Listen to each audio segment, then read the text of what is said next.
First on the Kelly File, growing controversy tonight over a film exposing the shocking violence against Islamic women, attempts to silence that film, and now attempts to silence us from telling you about it. Welcome to the Kelly File, everyone. I'm Megyn Kelly. This film is called The Honor Diaries, largely produced by and starring a diverse group of women with different faiths, backgrounds, and nationalities.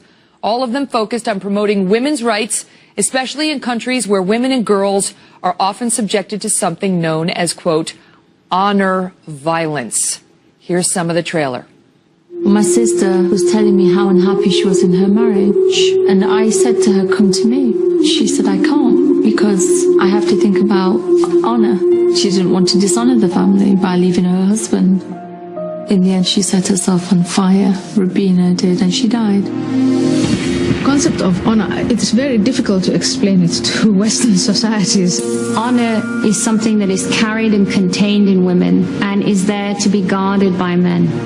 ومن هو وليها أولا يأتي الأب ثم الزوج ثم الابن. Anything from wearing short sleeves, refusing to wear a headscarf, being seen talking to a man. Those things can be deemed dishonorable. Thousands of women have been detained for dressing un-Islamically. Like this woman screaming as she's pushed into a police car. The honor system in Muslim majority societies is really the basis of a lot of harm that is perpetuated against women. It's systematic, institutionalized misogyny.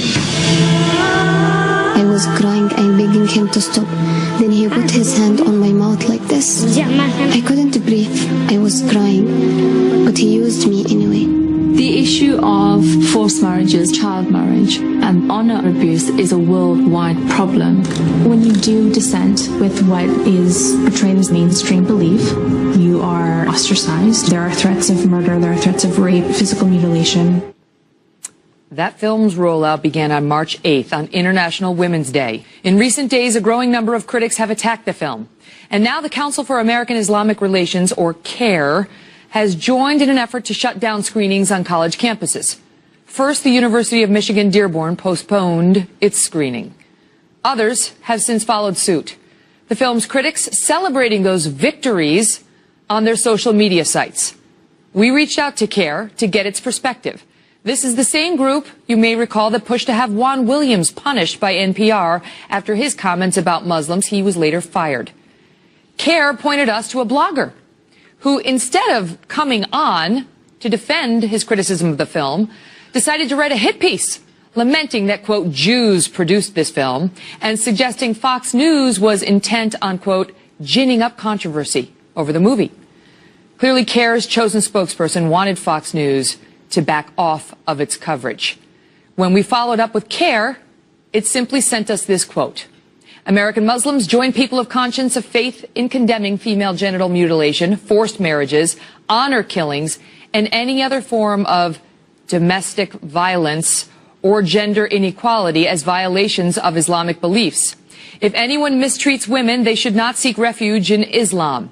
The real concern in this case is that the producers of the film, who have a track record of promoting anti-Muslim bigotry, are hijacking a legitimate issue to push their hate-filled agenda. So why is CAIR and its supporters so afraid of this film, and why are they trying to shut down free speech?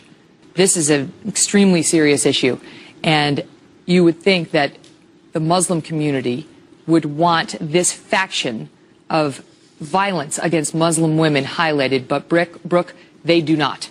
I think the Muslim community does want this highlighted, but you have CAIR, the Council on American Islamic Relations, which is an organization that is connected to terror groups. It was set up as a PR arm for Hamas, for the Muslim Brotherhood here within the United States, is attempting to stifle open dialogue about violence against Muslim women. And the question is why? Why are they doing this? Well, Doctor, let me ask you, because, you know, you've experienced some of this firsthand.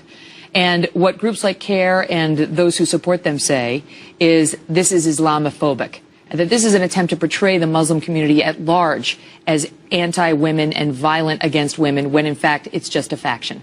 I think your observations are valid, but I think their motives are questionable. They claim to be defending the vulnerable, whereas they're actually silencing exposure about the vulnerable. And I think they do that for a very deliberate reason. They do that because there is political capital in portraying the American Muslim as a victimized sector of society, whereas nothing can be further from the truth. Muslims in this country are more socially mobile and economically powerful than probably anywhere else globally, and particularly in the Muslim-majority world. What do you make of the movie, though? Their criticisms of the movie are the vast majority of Muslims don't condone this type of behavior, don't engage in this type of behavior, and would be as appalled about this movie as the rest of us are. That may be too simplistic. It's certainly true that many of us that are participating, myself included, are Muslim and observing in Muslim beliefs.